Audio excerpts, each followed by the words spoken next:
네, 오늘의 말씀의 주제는 하나님께서 당신을 엄청 사랑하신대요 라는 주제로 누가복음 14장 말씀을 함께 살펴보려고 합니다. 이제 저를 보시고요. 사랑하는 여러분, 특별히 오늘은 새생명 축제를 통해서 처음 오신 분들 혹은 오랜만에 교회의 문을 다시 열고 들어오시는 분들이 있습니다. 진심으로 환영하고 축복합니다. 어쩌면 여러분들 중에서 이런 분도 계실 수 있습니다. 솔직히 누가 오라고 해서 온 거지 내가 막 오고 싶어서 은혜 받으려고 작정해서 온 것은 아니라고 말하는 사람이 있을 수 있습니다. 혹은 아내가 하도 가자고 해서 한번 와봤다. 엄마가 친구가 꼭 한번 가자고, 이웃이 가자고 해서 한번 와봤다. 한 달에 한 번 정도, 두 번 정도 나올 심상으로 오신 분도 계실 수 있습니다. 여러분, 이 자리에 계신 분들 중에서 대부분 한 번쯤 어렸을 때부터 교회를 다니시다가 지금 다시 교회를 오니 너무 낯설고 또 예수님의 이름, 교회, 신앙생활이 그리 익숙하지 않아서 이 자리가 가시방석처럼 느껴지는 분도 계실 수 있습니다. 여러분, 오늘 교회에 오신 모든 성도 여러분, 어떤 의미로 어떤 목적으로 오늘 오셨든지요, 여러분 괜찮습니다. 이 자리에 오신 것만으로도 오늘 하나님께서 여러분들을 사랑해 주시고 축복해 주시고 나를 구원하신 예수님을 만날 수 있는 귀한 은혜를 얻게 해 주실 줄 믿습니다. 그래서 너무 잘 오셨습니다. 사랑하고 축복합니다. 뿐만 아니라 올해 3월에 총동원 주일 이후에 송지동교회에 오신 우리 새가족 분들도 사랑하고 축복합니다. 생각해보면 등록 후에 9개월 이상 다니셨다라는 건데 등록하신 분들이 꽤 괜찮이 성실히 교회를 정착하시고 예배를 잘 드리십니다. 하나님께서 앞으로도 교회를 통해서 여러분들에게 복을 주시고 은혜를 주실 줄 믿습니다.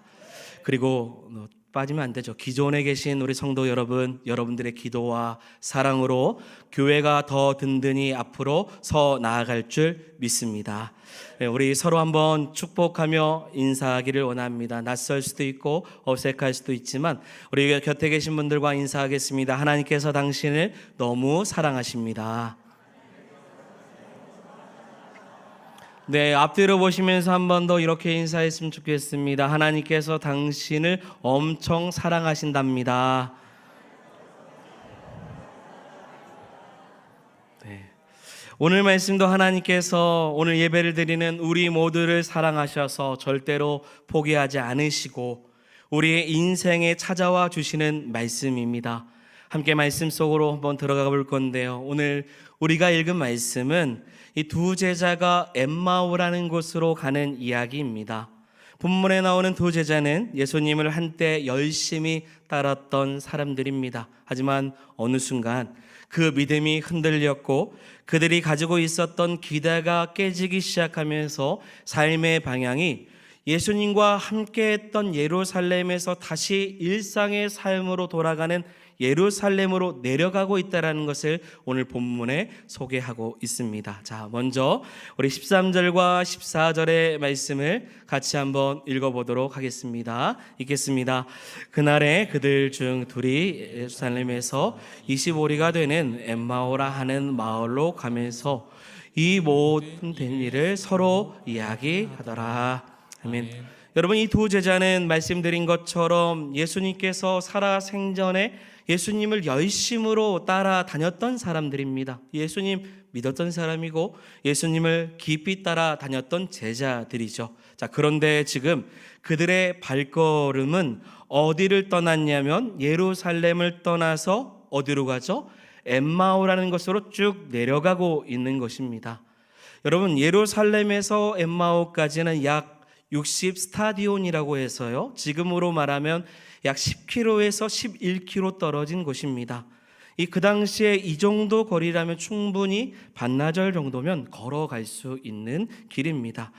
여러분, 엠마오에 가기 전에 이 제자들이 있었던 예루살렘이 그들에게는 어떤 곳이었을까 생각해 본다면 그곳은 예수님께서 사역했던 곳이고 예수님께서 말씀을 전하셨던 곳이며 예루살렘은 예수님께서 기적을 행하셨던 곳입니다.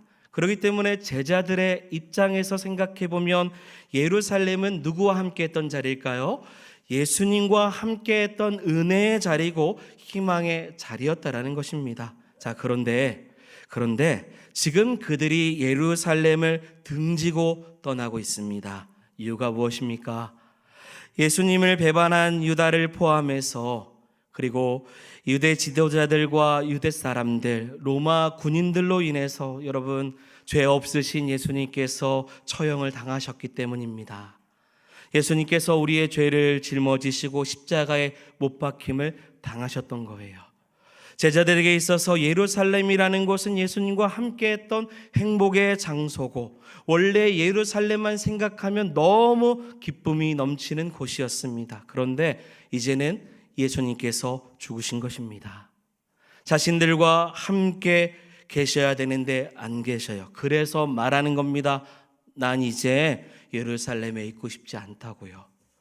난 예루살렘을 떠나갈 거라고요. 이곳은 지금 예수님이 안 계신 나에게 상처의 자리가 되었다고요. 여러분, 제가 전도를 나가거나 누군가에게 복음을 전할 때 사실 종종 그런 분들에게 이야기를 듣는 내용이 있습니다. 그게 뭐냐면 자신이 왕년에 교회를 다녔다라는 이야기예요. 자신이 어렸을 때 주일학교를 다닌 기억이 있다고 합니다. 제가 청년 때까지는 열심히 교회를 다녔어요. 그런데 어떤 상처 때문에, 어떤 기대가 꺾여서, 또는 어떤 사람 때문에, 현실 때문에, 코로나 때문에, 어느 때는 목사 때문에 내가 교회를 떠났다라는 거예요. 여러분, 많은 사람들이 어떤 사건 때문에 예수님과 함께 했던 예루살렘을 떠나서, 교회를 떠나서 엠마오, 세상을 향해 멀어지는 사람들이 참 많다는 것을 알 수 있습니다. 여러분, 오늘 말씀이 단순히 장소가 옮겨지는 예루살렘을 떠나서 엠마오로 간다라는 것이 아닙니다. 여러분, 예수님과 함께했던 그 시간을 떠나서 세상을 향해 내려가고 있는 인생을 의미하고 있습니다. 그래서 11km밖에 안 되지만 어떤 사람은 너무 내려와서요, 엠마오까지 도달한 사람도 있고요, 이제 막 예루살렘을 떠나서 엠마오로 갈까 말까 생각하는 사람도 있습니다. 본문에 나오는 두 제자가 이와 같아요. 예수님과 함께 했던 예루살렘을 떠났어요. 세상을 향해서, 엠마오를 향해서 나아가기 시작합니다. 그러면서 서로 이야기해요. 어떤 이야기입니까? 예수님께서 십자가에 못 박히신 이야기입니다. 도대체 어떻게 이런 일이 일어날 수 있을까? 예수님이 진짜 메시아가 맞아? 어떻게 죄인을 처형하는 그 십자가에 우리 예수님께서 이렇게 무기력하게 달려 죽을 수 있으실까? 말도 안 된다. 우리가 너무 예수님 믿은 거 아니야? 이거 예수님 그런 분 아니신데 실망하기 시작하는 거죠. 여러분, 생각해 보십시오. 이들이요, 엠마오를 향해 가는 동안에 그들의 대화는 여러분 믿음의 언어가 아닐 것입니다. 그들은 의심과 실망의 언어로 서로 오고 가면서 주거니 받거니 있었던 시간들의 그 은혜의 시간들을 오히려 불평으로 가지고 나아가는 거죠. 자, 우리도 똑같습니다. 사랑하는 여러분, 사람마다 겉으로 보이는 주소가 다 다르지만요, 예수님과 함께 했던 예루살렘을 떠나서 예수님이 없는 내 마음으로 내려가는 여러분 엠마오가 누구에게나 있다라는 거예요. 언제가 그렇습니까? 이런 때예요. 내가 꿈꿨던 그 삶의 꿈이 깨어질 때, 정말로 관계가 흐트러지고 또한 좋아지지 않을 때, 건강이 무너질 때, 실패가 반복될 때, 인생이 쑥쑥 위로 올라갈 줄 알았는데 어느 순간에 야금야금 내리막길로 내려가는 나의 삶을 볼 때, 여러분 내 마음에 엠마오 가는 마음을 가질 수 있다는 거예요. 주님과 멀어지는 시간이죠. 성경은 분명히 말합니다. 여러분, 하나님을 떠나는 인생, 죄 가운데 살아가는 인생의 방향은 항상 어디입니까? 아래라는 거예요. 아담과 하와가요, 하나님을 떠나면서 에덴에서 쫓겨나 밖으로, 아래로 나아갑니다. 가인은 두려움 속에서 사람들 사이에 떠돌며 살아가죠. 하나님과의 관계가 끊어지면 사람은요 결국 의미를 잃습니다. 방향을 잃어요. 희망을 있습니다. 자, 그럴 때 세상은 이렇게 말해요. 세상은 우리를 마치 용기를 주듯 말합니다. 우리에게 힘을 내라고요. 너 괜찮아, 올라갈 수 있어. 더 높은 곳으로 갈 수 있어. 고개 좀 들고 어깨 쭉 펴고 용기를 가져봐. 견뎌보면 다 괜찮아. 나중에 행복해질 수 있다. 그러니까 너 힘으로 다시 일어서면 된다고 말합니다. 그런데 막상 내 힘으로 올라가려다 보니까요, 결국은 외롭습니다. 불안합니다. 지쳐요. 이게 다냐라고 생각을 하며 허무한 마음까지도 갖게 됩니다. 여러분, 이것이 하나님 없이 사는 인생의 솔직한 결론입니다. 여러분, 중요한 포인트 하나만 기억하셨으면 좋겠습니다. 여러분, 우리의 인생 길 중에서 내가 지금 어디쯤 가고 있냐, 어디쯤 내려가냐, 이것이 중요한 것이 아니라 그 길에 예수님이 계시냐, 계시지 않느냐입니다. 인생의 내리막길 자체보다 예수님 없이 가는 내리막길이 진짜 문제예요. 지금 제자들의 문제는 뭡니까? 어디를 가느냐가 문제가 아니라 그들의 마음에 예수님과 멀어지고 있는 거예요. 두 번째입니다. 놀랍게도 그런 가운데 반전이 일어나요. 내리막길 가운데 동행해 주시는 예수 그리스도께서 등장하시고 계십니다. 우리 15절의 말씀 같이 읽어보겠습니다. 서로 이야기하며 일할 때 예수께서 가까이 이르러 그들과 동행하시나. 아멘. 여러분 잘 보십시오. 제자들이 예수님을 찾아 올라간 것이 아니죠. 오히려 내려가고 있습니다. 낙심하고 포기하고 자신의 삶의 자리로 쭉 내려가려고 해요. 예수님을 떠나는 인생을 살아갑니다. 그런데 바로 그때 성경은 말합니다. 예수께서 가까이 이르러 그들과 뭐 했다라는 거예요? 동행하셨다라는 거예요. 할렐루야.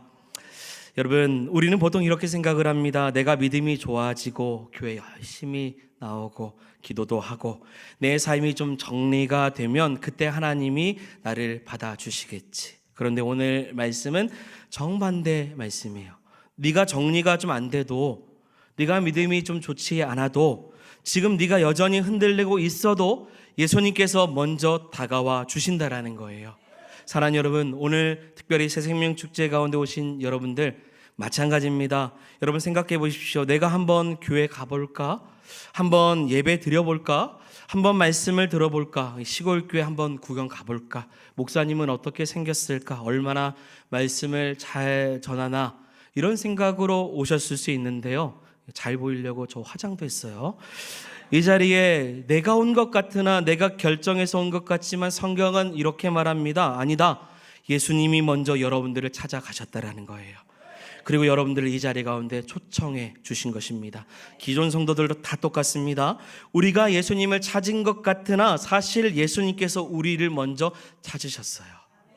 여러분, 요한복음 3장 16절의 말씀, 귀한 말씀이죠. 암송하며 읽겠습니다. 하나님이 세상을 이처럼 사랑하사 독생자를 주셨으니 이는 그를 멸망하지 않고 영생을 얻게 하려 하심이라. 아멘. 하나님이 세상을 이처럼 사랑하사 독생자를 주셨다고 하셨어요. 여러분, 주셨다가 무슨 뜻입니까? 우리를 너무 사랑하셔서 하나님께서 하늘에서 선물 하나를 딱 던져주셨는데 그 선물이 바로 나를 엄청 사랑해 주시는 예수님을 직접 보내주셨다는 거예요. 그리고 나를 찾으셨다는 거죠. 나를 만나시기 위해 먼저 오셨다는 거예요. 여러분, 세상 사람들의 패턴은 이렇습니다. 내가 잘 나갈 때 주변에 사람들이 많아요. 내가 실패하고 힘들 때 연락이 끊겨집니다. 어떤 사람도 인생의 나랏길을 걸어갈 때, 내리막을 걸어갈 때 함께 걸어가기를 원하는 사람은 없습니다. 외면해요. 나도 힘든데 남이 내리막길 걸어갈 때 같이 가주는 거 어렵습니다. 그래서 인생의 가장 힘든 순간에 자꾸 떠오르는 말이 뭐냐면 결국 나 혼자였구나라는 거예요. 내 곁에 아무도 없었구나. 그런데 예수님은 정반대입니다. 우리가 잘 나갈 때만이 아니라 우리가 실패하고 있을 때, 우리가 방황하고 있을 때, 우리가 하나님을 향해서 등 돌리고 있을 때조차도 예수님께서는 그 길에 찾아와 주셔요. 그래서 이렇게 말할 수 있어요. 여러분, 우리가 아무리 하나님을 포기해도 하나님은 우리를 절대 포기하지 않으신다는 거예요. 어떤 분은 속으로 이렇게 생각하실지도 몰라요. 목사님, 저 이미 너무 멀리 왔다고. 예전에 믿음으로 살아갔는데 지금 너무 차가워졌다고, 이제 다시 돌아가기에는 너무 늦은 것 같다고 말할 수 있어요. 아니에요. 여러분, 예수님은 우리가 가는 내리막 그 길 끝에 있을지라도 우리를 건져 주시는 분이십니다. 제가 좋아하는 말씀이 생각이 났어요. 시편 139편 말씀인데요. 같이 한번 읽어보겠습니다. 내가 하늘에 올라갈지라도 거기에 계시며 스올에 내 자리를 펼지라도 거기 계시니이다. 내가 새벽 날개를 치며 바다 끝에 가서 거주할지라도 거기서도 주의 손이 나를 인도하시며 주의 오른손이 나를 붙드시리라. 아멘. 내가 하늘에 있는 그곳에 올라갈지라도, 가장 깊은 땅 곳에 있을지라도, 새벽 날개를 치며 바다 끝에 거주할지라도, 누구도 나를 알지 못하고 홀로 있는 그 가운데서도 여전히 주님의 손이 나를 인도하시고 주의 오른손이 나를 붙들어 주신다는 거죠. 여러분, 우리가 어디에 있든지 주님은 거기에서도 우리를 만나 주십니다. 우리가 있는 삶 속에서 주님은 주님의 손으로 우리를 이렇게 붙잡아 주시고 우리를 인도해 주셔요. 왜요? 우리를 엄청 사랑하시기 때문이죠. 그래서 주님의 손이 우리를 절대 놓지 않습니다. 오늘 이 새 생명 축제, 이 예배는요, 행사가 아니라고 생각합니다. 누군가가 여러분들을 위해서 오랫동안 기도하고 사랑해서 이 자리 가운데 여러분들을 초대한 자리입니다. 영적인 눈으로 좀 보면, 오늘 본문에서 보면 예수님께서 여러분들의 인생의 그 엠마오의 길에 주님께서 직접 뛰어 들어오시는 시간인 거예요. 우리를 엄청 사랑하셔서 엠마오로 가는 그 길에 주님께서 포기하지 않으시고 동행해 주십니다. 그리고 여러분들이 걸어가는 걸음을 멈추게 하시고 예수님 말씀하시죠. 같이 걷자고요. 그쪽으로 가지 말자고 주님께서 손을 내밀어 주십니다. 이 세 번째입니다. 예수님이 동행해 주시는 것뿐만 아니라 우리의 인생을 변화시켜 주시는데요. 먼저는 말씀을 통해 변화시키심을 알 수 있습니다. 우리 27절의 말씀 같이 읽겠습니다. 이에 모세와 모든 선지자들의 글로 시작하여 모든 성경에 쓴 바 자기에 관한 것을 자세히 설명하시니라. 아멘. 여러분, 예수님께서 제자들에게 이렇게 말씀하시면 더 쉽겠죠. 야, 나야. 부활했어, 내가. 놀랍지? 라고 하면서 짠 하고 나타나면 더 쉬울 것입니다. 그런데 그렇게 하지 않으셨어요. 자, 어떻게 하셨어요? 말씀으로 자세하게 설명하기 시작하십니다. 창세기부터요, 모세오경을 거쳐서 시편과 선지서를 통해서 이르기까지 성경 전체, 오늘 말씀 보십시오. 누구에 관해서? 자기 자신에 대한, 예수 그리스도에 관해서 이 말씀을 풀어가기 시작해요. 여러분, 왜 그렇습니까? 여러분, 뜨거운 감정과 열정은 우리를 잠깐 일으켜 세울 수 있는데요, 진짜 찐은요, 여러분, 말씀으로 세워지는 것입니다. 그리고 그 말씀을 통해서 믿음이 우리 가운데 들어오는 거예요. 그래서 말씀이 정말 중요한 것 같아요. 말씀에 은혜가 있어야 됩니다. 설교자가 언변을 잘해야 된다, 뭐 이런 말이 아니라, 여러분, 설교가 귀에 들려야 돼요. 여러분, 말씀이 마음에 들려야 됩니다. 여러분이 듣고 있는데 안 들리면요, 그거 얼마나 답답하겠습니까? 우리는요, 그러면 보청기 껴야 돼요. 인공 와우 수술을 해야 됩니다. 하나님의 말씀이 우리 귀에 들리도록 음성 증폭기를 달아야 하는데, 아무리 아우성 치듯 하나님께서 우리에게 말씀하셔도 전혀 들리지 않는다면 그것은 내 문제인 거예요. 우리 보통 이렇게 기도하잖아요. 주님, 제 상황을 바꿔주십시오. 제 문제를 해결해 주십시오. 제 아픔의 현실을 바꿔주십시오. 그런데 주님은 종종 그럴 때 우리에게 이렇게 말씀하셔요. 너의 간구보다 너는 내 음성을 먼저 들어보렴. 내 말씀을 들어보렴. 내 말씀을 듣고 지금 너에게 주어진 삶의 의미가 무엇인지를 좀 들어보렴. 우리는 수없이 듣지 않고 말씀을 깨닫지 못하고 그 말씀의 보리를 생각하지 않고 살아갈 때가 있어요. 예수님의 제자들은 사실 이렇게 주님께서 말씀하시는 것 같아요. 이전의 사건을 말씀하시는 거죠. 너희가 그 십자가를 실패라고 생각할 수 있어. 왜냐하면 너가 사랑하는 그 예수가 죽었기 때문에. 그런데 십자가는 실패가 아니야. 앞으로 더 큰 하나님의 놀라운 계획의 시간과 역사가 있다. 여러분, 같은 사건인데도요, 말씀을 풀어주기 시작할 때 해석이 완전히 달라지는 거예요. 마찬가지입니다. 어떤 분에게는 상처가 있습니다. 어떤 분에게는 실패가 있어요. 어떤 분에게는 죄책감이 있습니다. 예수님 없이 보면요, 그건 그냥 흑역사입니다. 그러나 말씀 안에서 보면 그것이 하나님이 나를 만나 주시는 자리, 다시 시작하게 하시는 터닝 포인트가 될 수 있는 것입니다. 여러분, 말씀이 없는 인생은 사건이 나를 이끌어 다니는 인생이 돼요. 환경에 따라, 상황에 따라 돌아다닙니다. 하지만 말씀이 있는 인생은 하나님이 그 사건을 이끄시는 것을 보는 인생이 될 줄 믿습니다. 왜 그런 일을 하나님께서 행하셨는지요. 그런데 여전히 제자들은 예수님이 누구신지를 깨닫지 못하고 그 말씀을 풀어주고 계십니다.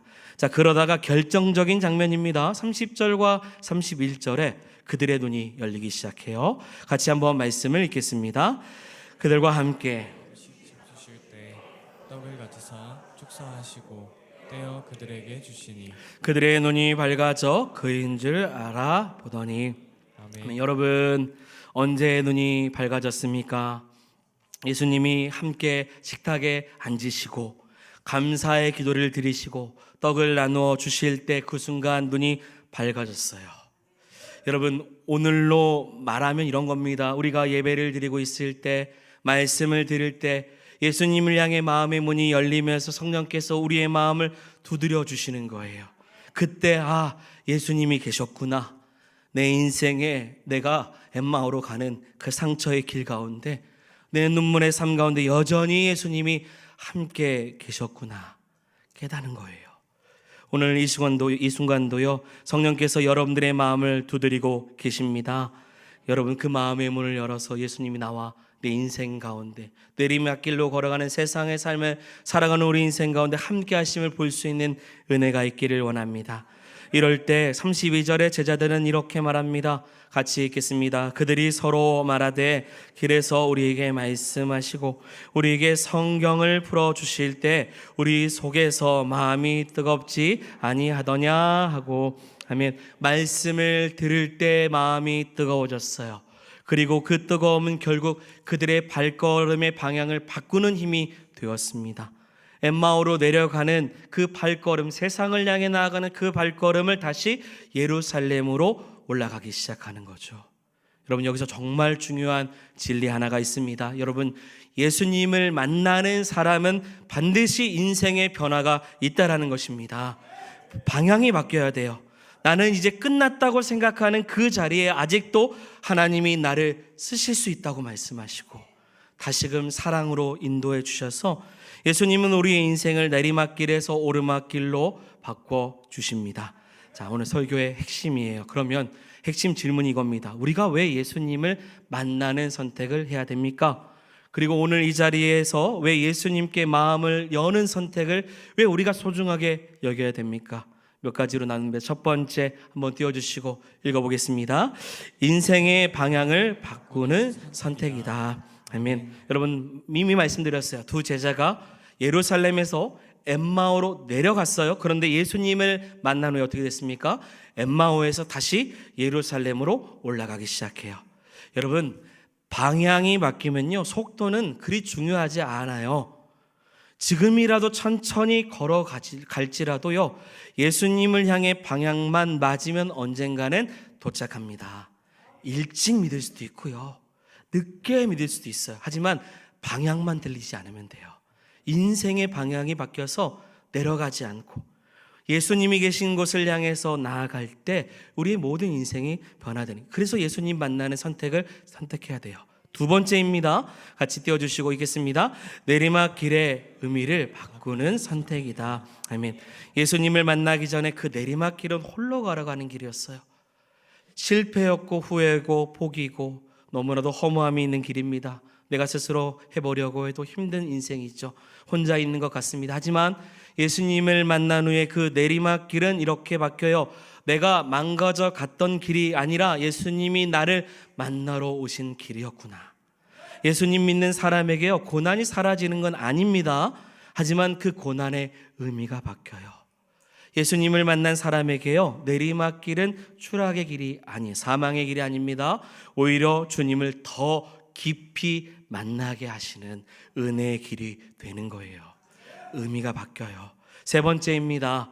여러분 같이 읽겠습니다. 마음의 온도를 바꾸는 선택이에요. 아멘. 여러분, 제자들의 마음이 꽝꽝 얼어붙었어요. 겨울 같습니다. 믿음이 식었어요. 소망이 꺼졌습니다. 하지만 예수님과 동행할 때 말씀과 그리고 성령의 역사 속에서 그들은 이렇게 고백해요. 우리의 마음 속에서 뜨거워지지 않았냐라고 해요. 여러분, 예수님을 만난 것은요, 마음의 계절이 바뀌는 거예요. 겨울 같은 내 마음이 봄처럼 따뜻해지고 여름처럼 뜨거워지기 시작하고요, 가을처럼 성숙해지는 계절로 바뀌는 것입니다. 여러분, 인생의 마음을 바꾸시는 분은 주님이셔요. 그렇기 때문에 주님을 선택해야 돼요. 네 번째입니다. 마지막이에요. 이게 정말 중요해요. 같이 읽겠습니다. 예루살렘으로 돌아갈 용기를 얻는 선택이다. 아멘. 마지막으로 예수님을 만난 제자들은 다시 예루살렘으로 올라갑니다. 예루살렘은 어떤 곳이에요? 지금 이 순간에는 상처가 있던 장소죠. 실패를 경험했던, 십자가에 달리신 예수님께서 죽으신 장소고 두려움이 있는 장소입니다. 그러나 동시에 예수님과 함께 있었던 자리입니다. 성령의 역사를 보는 자리예요. 복음이 시작되었던 곳입니다. 예수님을 만난 사람은요, 도망치던 자리로 다시금 돌아갈 용기를 얻습니다. 상처 때문에 교회를 떠나고 마음이 어려워서 교회를 멀리하고 있을 때 여러분, 다시금 돌아오는 용기를 주님께서 허락해 주셔요. 죄책감 때문에 피했던 하나님 앞에, 상처 때문에 떠났던 그 교회를 다시 진실하게 바라보게 하십니다. 그래서 예수님을 만나는 선택은 단지 교회를 다니겠다, 이 정도의 선택이 아닙니다. 도망치던 인생에서 다시 서는 인생으로 돌아가게 하시는 인생의 결단의 자리입니다. 말씀드렸지만 교회를 처음 오신 분들은 대부분 없습니다. 떠났다가 다시 오시는 분, 상처를 받아서 잠시 쉬다가 새롭게 시작하시는 분들, 또 상처 때문에 본 교회나 또 본인들이 다녔던 그 자리를 다시금 용기 내지 못하는 이들이 참 많아요. 하지만 예수님을 선택하는 인생은 반드시 변화가 있고요, 이 변화의 시작은 내가 하는 게 아니라 예수님이 찾아오실 때 일어나는 것입니다. 여러분 보십시오. 말씀 보면 그 길을 걸어가는, 엠마오의 길을 걸어가는 그 제자들을 절대로 나무라지 않으셨어요. 그냥 오셨어요. 말씀하셨어요. 왜요? 내가 너를 엄청 사랑한다고요. 다 이해한다고요. 이제라도 나랑 같이 가자고, 함께 걷자고, 아직 엠마오를 향해 그 길을 멈추지 못했다고 해도요, 다시 예루살렘으로 갈 수 있도록 함께 주십니다. 여러분, 이 사랑을 잊지 않으시기 바랍니다. 예수님은 여러분들을 엄청 사랑하십니다. 그래서 예수님과의 동행을 놓치지 말고 이제부터라도 다시 신앙생활, 교회생활, 그리고 지금 기존에도 열심히 다시 다니시는 모든 분들도요, 세상을 향해, 엠마오를 향해 조금이라도 마음을 두고 가지 마시고 우리의 인생과 함께 하셨던, 예수님과 가장 행복했던 그 예루살렘, 그 교회를 향해서 우리 모든 발걸음이 온전히 이루어지기를 소망합니다. 조금 어색하지만 한번 따라해 보겠습니다. 하나님은 너를 엄청 사랑하신대. 반주를 좀 해주실까요? 우리 옆에 계신 분들하고 한 번 더 축복하겠습니다. 하나님이 너를 엄청 사랑하신대. 네, 또 좀 멀리 계신 분들하고도 한번 축복했으면 좋겠어요. 하나님이 너를 엄청 사랑하신대. 네, 좀 낯선 찬양일 수 있긴 하지만 여러분, 이 찬양을 통해서 서로 한번 축복하기 원합니다. 가사를 좀 집중하셔서, 어렵진 않지만 처음이라 좀 낯설 수 있어요. 하지만 이런 가사입니다. 이런 찬양입니다. 하나님이 너를 엄청